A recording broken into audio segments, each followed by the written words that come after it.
Oh yeah. So what we left off with the political aspect on the high school level, right? Oh yeah. Oh yeah. Totally different ball game, man. It's a nasty business, which is why I want to coach it.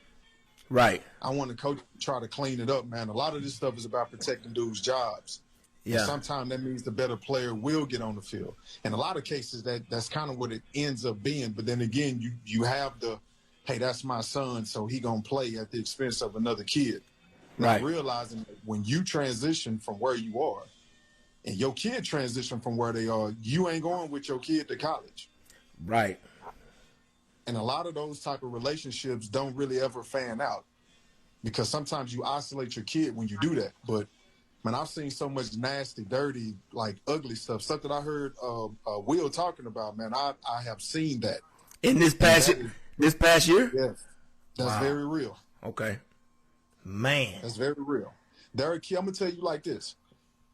There are kids right now that have Division I offers that are transferring to other schools because they did not have the season that they thought they should have.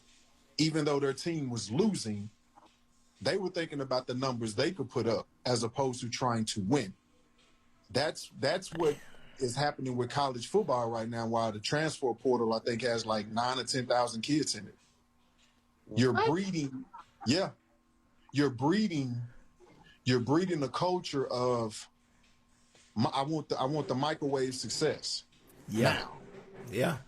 And if I don't get it, I'm not going to stick to my word. I'm not going to grind my way through. So the products that you're seeing on TV and college and in the pro, it's a byproduct of what's happening on the high school level. And a lot of these coaches out here are throwing rocks and hiding their hands. Yeah. And we're going to keep it all the way 100. That's what's happening to this product that you're seeing on TV. The ones that sticking with it and sticking to it, them the ones that you're seeing as your MVPs and all of that type of stuff. They're not doing the same things the rest of these boys. Right. But these high school coaches don't care about that. It's what's going to help me make this $60,000, $70,000 a year, teach a couple of classes, and keep it moving. Will, you got something for CJ? Well, I want to see, because, two things, man, that you made a comment, Rob. One is about Drew Brees. I want to. I don't want to go to pro yet. I still got a college question before we jump to the pro. I love y'all boys, okay, man. No, I ain't got no college question. I got another college question before we jump to the pro, CJ, and it involved one of the schools Will went to. Will went to Jackson State, right? Prime. Yeah, prime, man. Man, look, this whole year, since we talked last, you know all the stuff that's been went on, CJ? Mm-hmm. All of the racial stuff that we already knew what was going on. The George Floyd stuff, the coronavirus, Trump acting crazy as hell. You know what I'm saying? Man, look. Now, I have a theory. When you remember after George Floyd and LeBron and them sat out, I put a video out. And I said, man, all the black players in all the leagues around the world need to sit out to the change. And I said, we'll have change within a month. You know what I'm saying? And I said, NFL, you up. NBA sitting out, what y'all gonna do? Yeah. If the NFL would have said we sitting out as long as the NBA sitting out, that would have been strong. You see what I'm saying? Because the owners got power and they can make phone calls that nobody else can make. Yeah. Hold on, Rob. Go on, cut this chain. Now you said we gonna stick to college. Now you done jumped up in everything. What I'm going around the circle. I'm bringing it back, Will. I'm bringing it back. Give me a second, man. Give me a second. You see how he impatient, CJ? Hey, man, I love it. I love it. You see how impatient he is, man? I love it. I'm bringing it back to JSU, baby. So, with all that being said, CJ, you see all these guys, and I said on that same video I put out, I said, this is how we can recirculate this black dollar. I said, we get these D1 guys going to these HBCUs, right? Mm-hmm. And them stadiums that you see, where your alma mater, Baylor, right? Mm-hmm. Texas, A&M, them big old stadiums. Yeah. The HBCUs had them stadiums then because they gonna have the talent, and the TV money gonna go where the talent at, and the eyes gonna go where the talent at. I said that's what you call really recirculating that black dollar. That was all in that one video. I need to re-put that video out there. That was all in the one video I put out. It was about 10 minutes. I just rambling on, man. What you think about these? Do you think I just see posts now. It look like more guys are trying the HBCU route. I don't know if it's just more guys doing it or it's just getting more publicity. You see what I'm saying? Because I knew a lot of guys did it because they didn't make it for some reason. Transfer to HBCU. You know you're gonna play. You're gonna start from the get go. You know what I'm saying? Yeah. And if the pros, if you're good enough, the pros gonna find you where you at. Yeah. So what you think? Do you think more guys are really commit to the HBCUs, or do you think, I don't know if it's a movement, you know what I'm saying, looking like it's a movement just because it's getting more publicity, you know what I'm saying? I want to get your take and what you think on that. Yeah. Well, first and foremost, man, I mean, congratulations to Prime, man, for getting that position, man, and because Lord knows he could go anywhere it is that he want to go, or at least entertain the idea of going anywhere it is that he want to go. For real. Until somebody tell him no. So I like the fact that he went to Jackson State, man, and he already got a couple of the top recruits in the nation in their respective fields, man, to commit to come. And the next, signing day, the second signing day is coming up again in February. So he'll probably have some more guys that's committing to come. I don't think this class is the class that you can tell whether or not it's a movement or not. Yeah. I think it's the next two classes is when you're going to tell. And I don't think the idea of going to the HBCUs and stuff like that is the thing that's driving some of these young guys. I think a lot of these young guys are followers. And this is an opportunity for them to link up in a different way, which is also good. Yeah. But at the same time, you want those guys, they're going to be perceived as leaders, but they're following a trend. Because if you go and you ask them, well, are you going here because you're black, or are you going here because it gives you the best opportunity in life to get something from this school or develop relationships from this school? Those are different type of conversations that, that some of these kids, they're not even looking at. Right. Because a lot of it is social media driven. So I applaud them either way. I think it's good either way. I think I agree with you when you said that the TV is going to follow the talent. Yeah. If what it's going to take, man, to get that going right, and what it's going to take to really see a real shift in that dollar is if basketball, let's say if LeBron James, come out and actually just be like, hey, I support kids going to HBCUs. I'm not telling my son Bronny to go, but I do support kids going to HBCUs to try to help maximize that and stuff like that. In football, if you get Mahomes, if you get Deshaun Watson, if you get what's old boy in Baltimore? Lamar Jackson. If you get them three, just say they do a quick commercial and just say, yeah, man, I support going this, that, and the third. I mean, I didn't go to that school myself. I made a different decision, but I do applaud the idea of actually going now. I know more now than I knew then. It's the same thing with me. I went to Baylor, which was a predominantly white school. Right. Had I known now what I knew then, I would have made a different decision. But then again, I don't know if I would have made a different decision. I wasn't being recruited by HBCUs. So that has a lot to do with it too. Are HBCUs actually recruiting a lot of these top flight kids? Right. And that's where a guy like Dion is going to come in and change the game, because Dion ain't afraid to pick up the phone and call the ESPN top 300 kid and be like, hey, come to my school. Right. You got another HBCU that may be 10 minutes down the street. They coach ain't even thinking about that. He's just thinking about trying to get the kid that was all district in high school that probably ain't gonna go nowhere because his GPA ain't where it needs to be, or he's not getting looks from another school. Yeah. So that's why I want to applaud him for what he's doing, and it'll make guys step up their game and try to recirculate that money and try to get that money put in a place to where the community right could really use it. Right. That's kind of my take on it. Before he got that job, I don't know if you saw, they were, before COVID got big, they were going to do, Deion was spearheading, I think, too, do a HBCU combine. And he had all the teams ready to do that. I was like, man, that's big time right there. Because that you getting eyes. To me, if I'm an athlete, I can get an eye at a pro scout at an HBCU combine that I normally wouldn't get. Yeah. You see what I'm saying? Yep.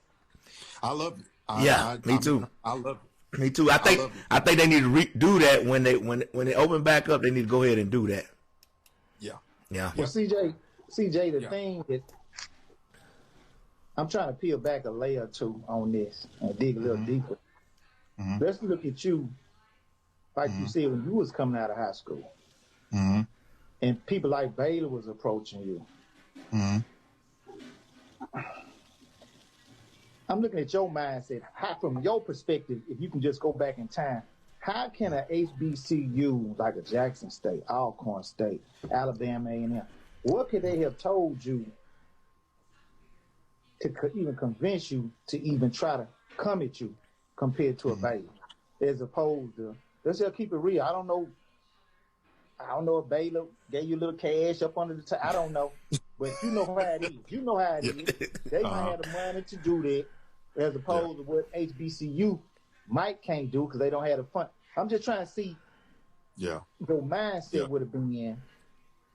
And what you tell me then is kind of what I'm looking at now. What can HBCU offer as opposed to a big school, Big Ten, a SEC school like that, to bring them over there?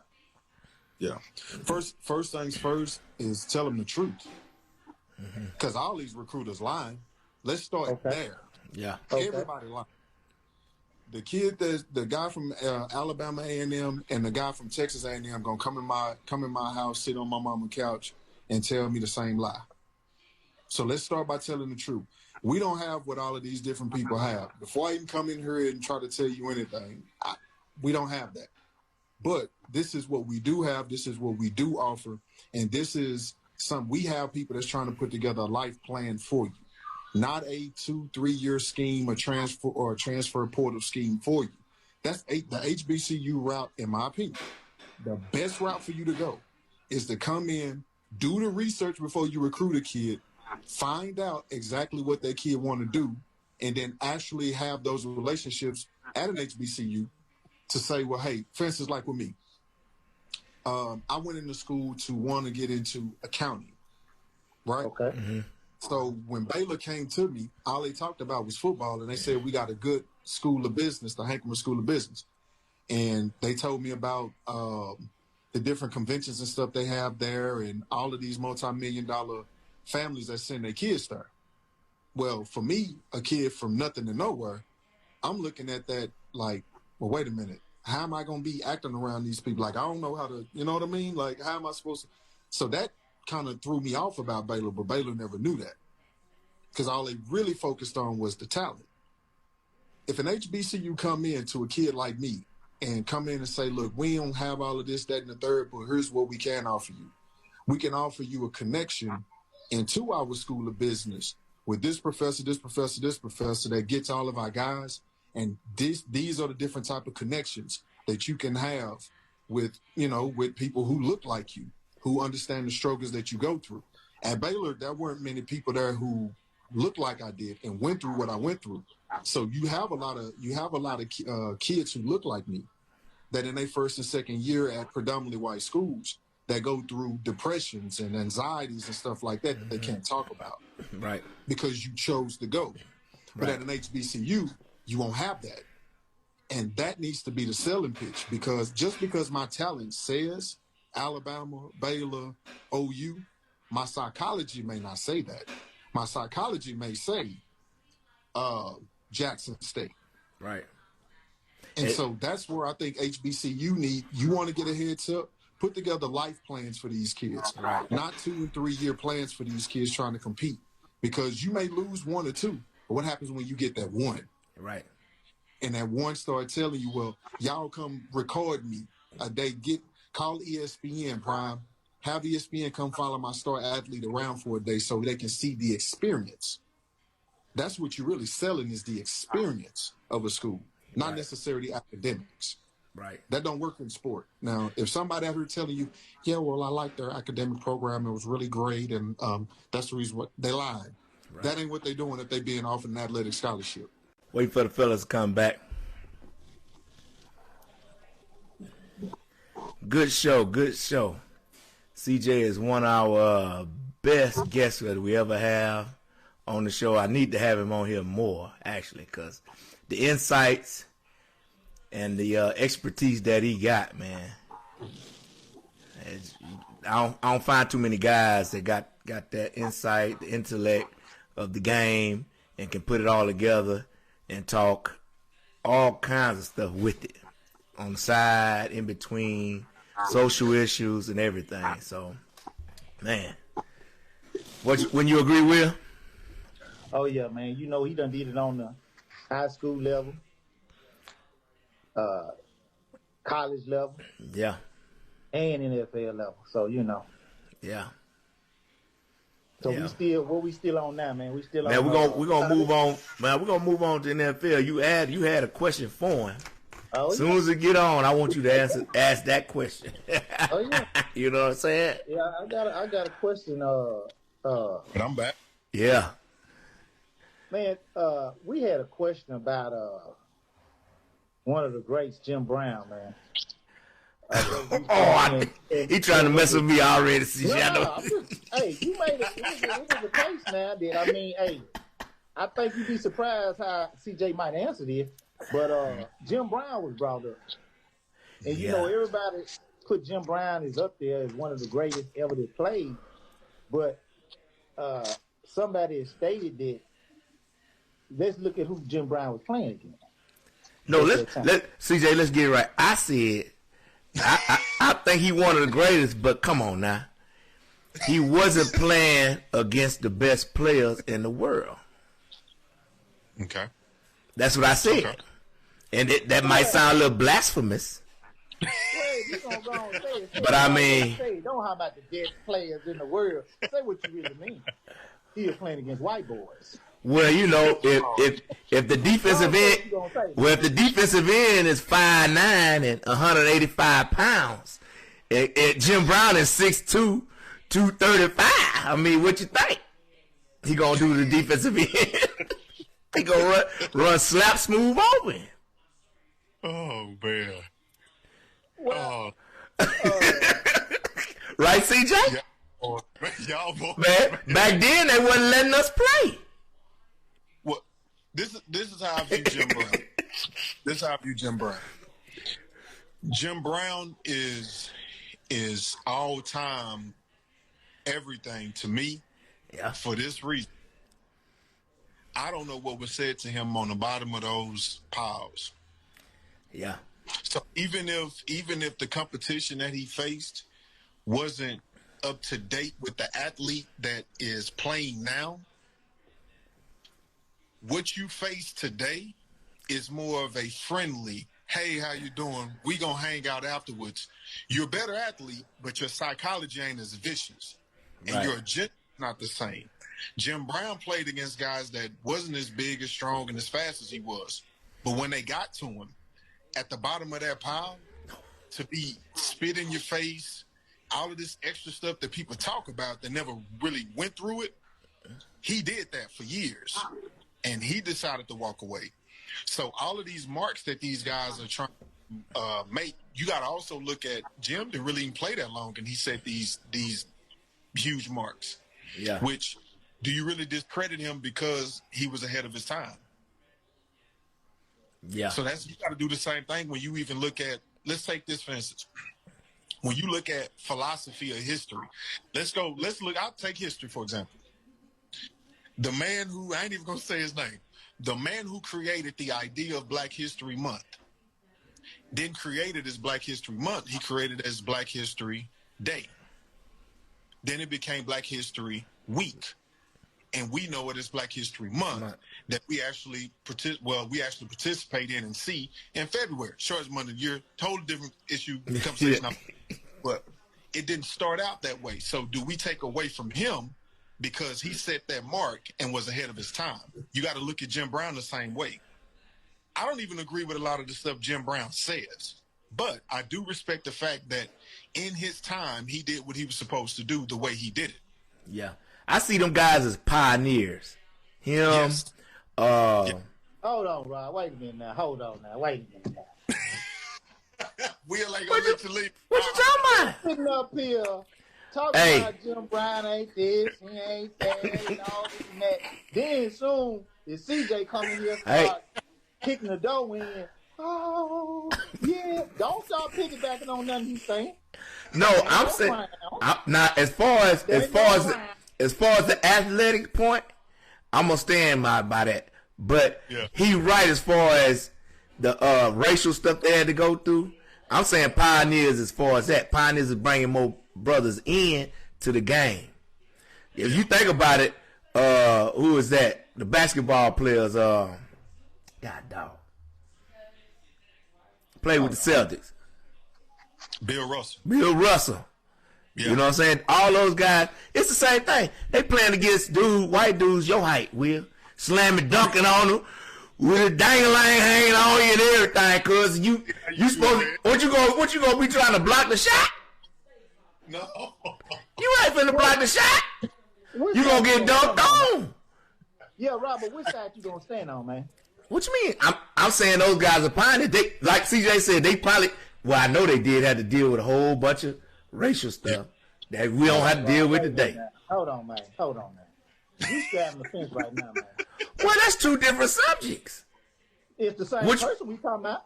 Well, what side of the fence you want? What side of the fence you want me on? And I get on that side. Well, hey, Jim Brown, we still talking about the same person now. Yeah. Okay. Now, athletically, look, athletically, the best players wasn't playing. Let's get that straight. What you mean? I just said what I mean. The best players wasn't playing.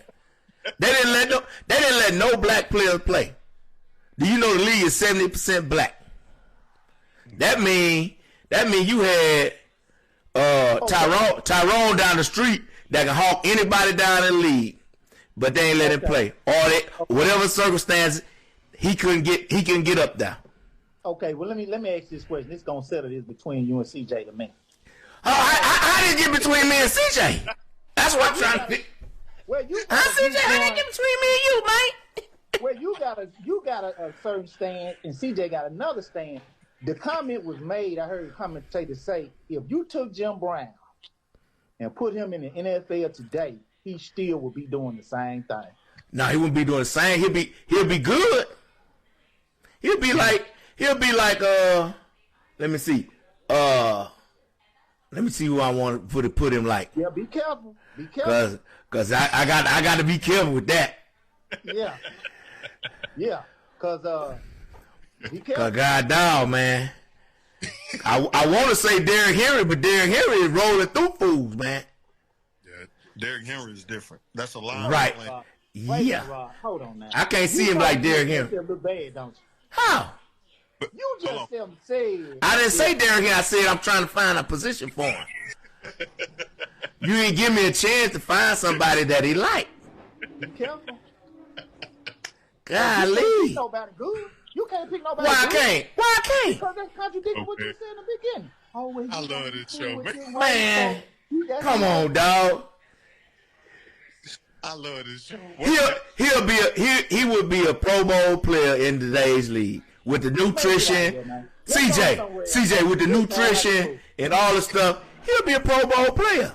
You sound like a fool, Rob. But he wouldn't be doing what he was doing back then.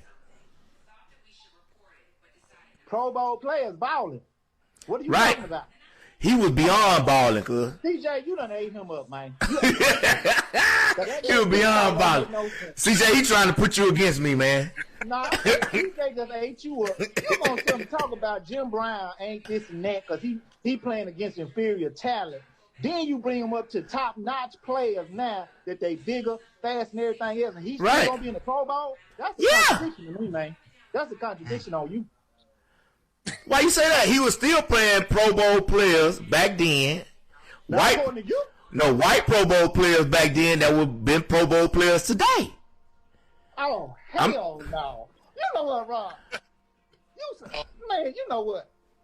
You just say he's going against jokers that's 5'9", 180 pounds. He was. Defensive end. Ain't nobody 5'9", 180 pound defensive end going to be doing nothing at no defensive end this time of year. Let's go on to something else, man. Yeah, man, let's move on, man. This is a discussion. This discussion will go on all day, man. No, you look bad, man. No, you look bad. You keep changing the target. No, I ain't. LeBron is a lot smarter than Jordan was in this area, which is why the social media thing keeps LeBron in the space that Jordan never had. Right. That's why LeBron's doing this, because it's about building credit. It's not about how much money you got in the bank. The real boys don't use money no way. I really don't want to go this far into it, but we're going to be honest. The real big boys don't use money anyway. It's all credit. Yep. That's the money. My face is the coupon. That's the money. And I'm only going to restaurants that I own. I'm only going to dealerships that I own. I'm only going to islands, to places that my homeboy own this island over. They're not going to places that's public. They're going to places that's private. That way they don't have to spend no money. They just take that and reinvest it. And in order to get into that club, there's certain things you got to do. Now, if a person out there think what it is I'm talking about is a lie and all that, I just told y'all I still got my card. Yeah. How I get in that club? How I get in that club, CJ? How I get in that club, man? Can a dude like me get in the club? You said, I go buy some clothes and I can have a dress code for the club, man.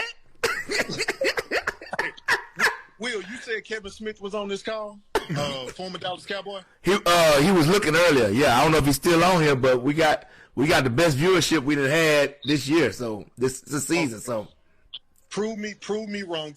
All you got to do is prove me wrong. Go ask me, and I'm just gonna stick to my area. Go ask any former NFL player. Right. Did they or did they not get a separate card? I'm not talking about your NFL card. A separate card. That tells you that if you are going somewhere, we can transport you and everything is kept confidential. A lot of these former FBI guys retire from the FBI and become NFL security. Yeah. A lot of this stuff really going on don't get out. It's purposeful. So the business. How do guys get all caught up then, man? If I got that, I don't care if I got a Lamborghini outside, right? And I know I'm towed up. I'll be like, man, let me call this dude, man. Come get me. You ain't gonna call. They're not calling that number. Yeah, they're calling number. That number goes three different places. That number goes. Oh, they scared it's gonna go back to the coach. Oh no, it's gonna go to the coach. Yeah, I know. So it goes to the owner first. And it's the owner. It's the police chief. And then it's the... Hold up. Police chief? Come on, man. We trying to keep them out of the thing. What Dion told y'all. Dion told y'all. Yeah. Dion the told people that run the city. Man, we trying to keep the police chief out this thing, man. The people that run the city, man, they can really there you go. I see where you going with this. Yeah. Owner, police chief, and the fixer. Yeah. And you'll have to do a public relations event or something like this, a certain amount of hours or whatever, or you might got to go hang at a party or go and meet someone or chaperone someone at chaperone a great-granddaughter or granddaughter at a prom or something like that to try to make amends for it and stuff like that, or they find you, even though it's a non-profit organization and they find you. But anyway, they'll find you, whatever it is. they find a way to get retribution back, but that thing goes and only a certain amount of people see it. If you don't handle it right, that information gets out into the media, then they have to put spin on it because it gets outside the number. What if it's something as simple like you said, CJ? Like you and your wife out, and y'all just had a few more than you think, right? And you ain't tore up, but you don't want to take the chance, right? And you call a number, does it still? And you still got to do some community service and make it up to them and all that. See, at that point, you outside the realm of their influence. It's a courtesy that's provided to you, but when you outside the realm of their influence, so you're no longer making them money. When you make, as long as you still you spending their money. Yeah, there you go. There it is, Rob. Yeah, you spending their money. There you go. So you need to make me some money back. There you go. As long as you're in, you're in. When you're out, you're out. All right, y'all want to get into the nuts and bolts of this NFL or what? Yeah, Let's do it, Will. We do it real quick. Where you at, Will? You had a question. You still ain't asked your question. Oh yeah, I did about that Jim Brown situation. Oh, you just want that was for me, CJ. That wasn't for you. That was for me. No, he got a good perspective on that, man. Really, what you thought about the Cleveland Browns? See what I'm talking about? He know I'm a Steelers fan. First game he bring up what he bring up. See, and he looks so innocent when he do it. Look at it. Huh? Yeah, I just want to know your perspective on the Browns and Steelers game. You know what I'm saying? That was the last motherfucking game of the weekend. Okay. That's what we want to still relevant. And basically, what he the Steelers Brown game to see what they can do against the Kansas City game. That's all I'm asking. What he thought. Man, that hurt my heart, man. You know I'm a Steelers fan, man. God dog. That's why we'll pull that out, man. Golly. Well, if Ben was the type of leader that he should have been, he ain't that type of leader, man. Ain't that type of leader. Hold on, Rob. Wait a minute now. Hold on now. Wait a minute. You done messed up again now. You the same one. You gonna let CJ get on here. Ben ain't that type of leader. I ain't never said Ben was a big old time leader, man. You saw that with AB and Le'Veon Bell, all that situation. You saw that. You the same one. How you a leader, but you in the Hall of Fame? He gonna get in the Hall of Fame. What? Hall of Fame and leadership is two different things. That mean you a special player? Yeah, but that's two different things, man. You gonna sit up here and let CJ? This is the second time CJ done indirectly done called you out. No, you trying to make CJ call me out. No, he ain't trying to. The truth ain't it nothing, man.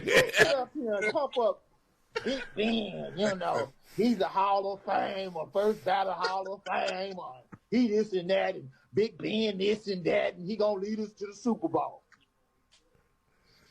Then CJ say that he ain't who but he. And I'm sorry, Rob, man. He really ain't. Big Ben really ain't that good. Wait, come on, Rob. Look, come on. When Ben was in the league, he never had the lead. And then when he had an opportunity to take over the league, he didn't. Yeah. That's why AB was the way he was. Yeah. That's why Le'Veon Bell the way he was. Because he wasn't offensive. Big Ben for him, man. He's still a Hall of Famer. He a baller, man. He a baller. He's just not a leader. You got guys on the teams that's ballers that ain't leaders. Yeah. Am I right, CJ? You're right. And they have the best leader in football. And Mike Tomlin is the hands-down best leader in football. I ain't never played for him. I played against him. I'm telling you right now, at 35 years old, I'll go play for that man right now. Well, whatever he asks me to do right now. So to be underneath his tutelage, to be in his program, man, and not be a leader as a quarterback. It's ridiculous. Like if he ever get another franchise quarterback, he'll do a way lot better than what Ben did. Because Ben squandered some years, man. Yeah. Because he wasn't the leader. You need your quarterback to be the leader on the offense. One of the leaders. You know what I'm saying? Yeah. Because Ben had Hines Ward leading. He had other people leading for him. You know what I'm saying? And that defense was so cold early on. They ran the show, kind of like Baltimore defense did for a while. Yep. So, you know, if he ever They're gonna draft somebody this year. First pick needs to be a quarterback. He needs to be sent a message. We too far down though, CJ. That's fine. To be honest with you, that's what you really need. You need the guy late first round that's hungry enough to come in and be like, I want to go get it, or take that pick and go trade and get Jalen Hurts. Yeah. So you got to send a message to Big Ben that, okay, I get it. Big Ben, like the big clock in London, time is up. Yeah. I think he's gonna play another year, CJ? Oh yeah. He has to go out like that. Yeah, it's hard to go out like that. Then he got 1 year left on his contract. If he ain't had no more years left on his contract, it wasn't gonna be up to him. But yeah, Ben finna take that cash. Yeah, and he counted $41 million against the cap, so I imagine his contract is like 39 something. You know what I'm saying? Yeah. Yeah, he gonna take that. Yeah, that's why, he ain't gonna miss that money. I would. No. Going out, hell no, shit. I'm playing. No. I'm playing, baby. Oh yeah, man. So that's. Go ahead, Will. Since the Steelers is out the picture, Cleveland. Mm-hmm. Hold on. Out the picture. They have over with. They done. You gotta let it go, Rob. So you think Cleveland? All right. Hey, it's the Front Row Show. Hey, Rob, Will, CJ, we signing out. Man, a great show like we always have with CJ. We're gonna have him on probably sooner than later this time, man, because it's been too long, CJ. Yeah. All right. Closing out, signing out. The Front Row. I always love getting with you boys, man. Oh, yeah. Love you too, brother. And, hey, y'all check out our social media posts. Check out our YouTube page. And get with us. We're going to start having more remotes once all this COVID stuff is over with. And I got all kinds of stuff ready for a debate, street debates. A debate with CJ or whatever, debate with Will, debate with me. So, all right. Love everybody. Y'all take it easy. Be safe with this COVID environment and have a good night. Okay, yeah, go.